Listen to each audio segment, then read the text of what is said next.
ಇವತ್ತೊಂದು ಅತ್ಯಂತ ಸಂತೃಪ್ತಿಯ ದಿನ. ಪ್ರತಿಯೊಬ್ಬರು ಕೂಡ ಕಾಯ್ತಾ ಇದ್ದಂತಹ ಬ್ರಹ್ಮ ಕಲಶೋತ್ಸವ, ಕಾಪು ಅಮ್ಮನ ಬ್ರಹ್ಮ ಕಲಶೋತ್ಸವ. ಇದೀಗ ನಾವು ಪಾಕಶಾಲೆಯಲ್ಲಿದ್ದೇವೆ. ಮಂಜುನಾಥ ಹೆಬ್ಬಾರರ ಸಂತೃಪ್ತಿ, ಅವರ ತಂಡ ಹೇಗಿದೆ ಅಂತ ಅವ್ರ ಹತ್ರ ಕೇಳೋಣ. ನಮಸ್ಕಾರ. ಕಳೆದ 9 ದಿನದಿಂದ ಈ ಒಂದು ಸಂತರ್ಪಣೆಗೆ ತಯಾರಿ ಮಾಡ್ತಾ ಇದ್ದೇವೆ. 9 ದಿವಸವೂ ದಿನದಿಂದ ದಿನಕ್ಕೆ ಕಂಡಪಟ್ಟ ಜನ ಬರ್ತಾ ಇದ್ದಾರೆ. ಇವತ್ತು ಸಾಧಾರಣ 1 ಲಕ್ಷ ಜನ ಸೇರುವ ಅಂದಾಜಿದೆ. ಆ ಕಡೆಯ ದಿನ 1 ಲಕ್ಷ. ಇದಕ್ಕೆ ಪಲ್ಲ ಹೇಳ್ತಾರೆ. ಪಲ್ಲ ಹೇಳಿದರೆ ಇದರಲ್ಲಿ ನಿನ್ನೆ ರಾತ್ರಿಯಿಂದಲೇ ಅಡುಗೆ ವ್ಯವಸ್ಥೆ ಪ್ರಾರಂಭ ಆಗಿದೆ. ಇದರಲ್ಲಿ ಸಾಧಾರಣ ಒಂದು 50 ಕ್ವಿಂಟಲ್ ಅನ್ನ ಹಿಡಿತದೆ. 50 ಕ್ವಿಂಟಲ್? ಹೌದು, ಒಂದು 50ರಿಂದ 60 ಸಾವಿರ ಜನಕ್ಕೆ ಇದರಲ್ಲಿ ಅನ್ನದ ವ್ಯವಸ್ಥೆ ಇದೆ. ಎಲ್ಲ ರೀತಿಯ ತಯಾರಿ ಮಾಡ್ಕೊಂಡಿದೆ. ಇನ್ನು ತಾಯಿಯ ಇಚ್ಛೆ ಹೇಗುಂಟು ಹಾಗೆ ನಡೀತದೆ.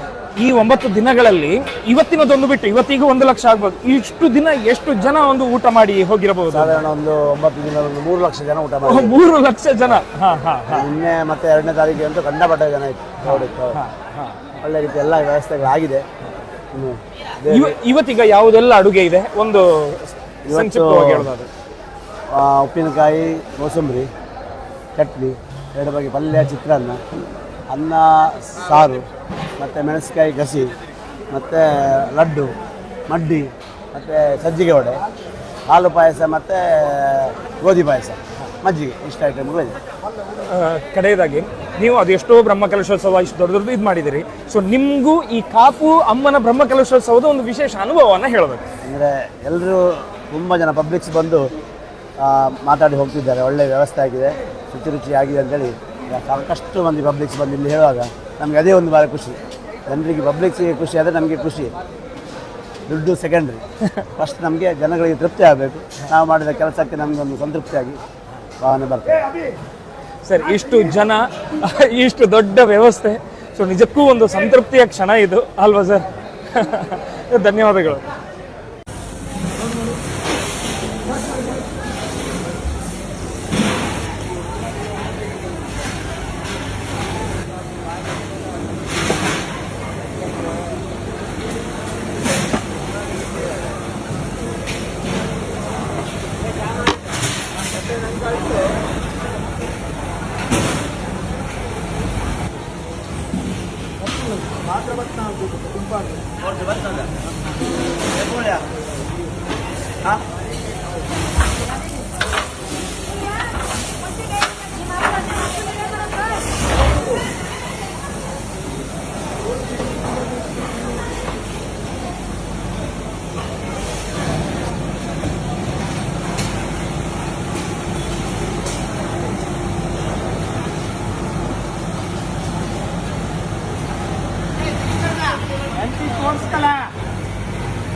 ನಮ್ಮ ಗುಡಿಯಲ್ಲ ಅರ್ಧದ್ದು.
Jadi berasa nanti kan nomor, nanti bawa mana?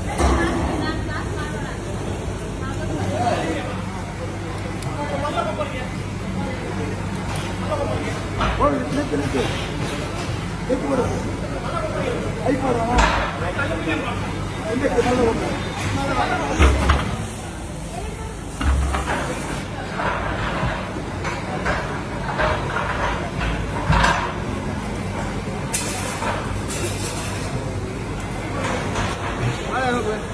Tinggal.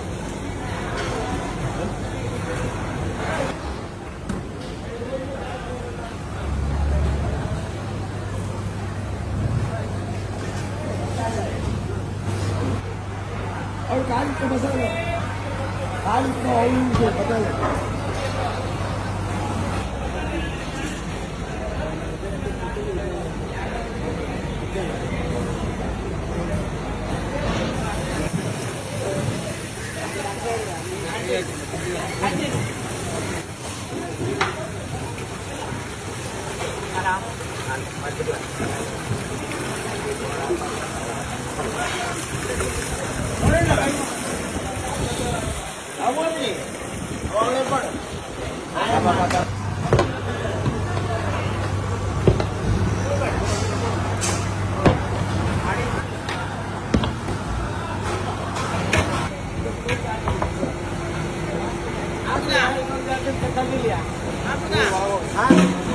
ಒಳಗೆ ಹೋಗ್ಲಿ ಬುಕ್ಕಿಯಲ್ಲಿ ಗೊತ್ತಿದ್ದೆ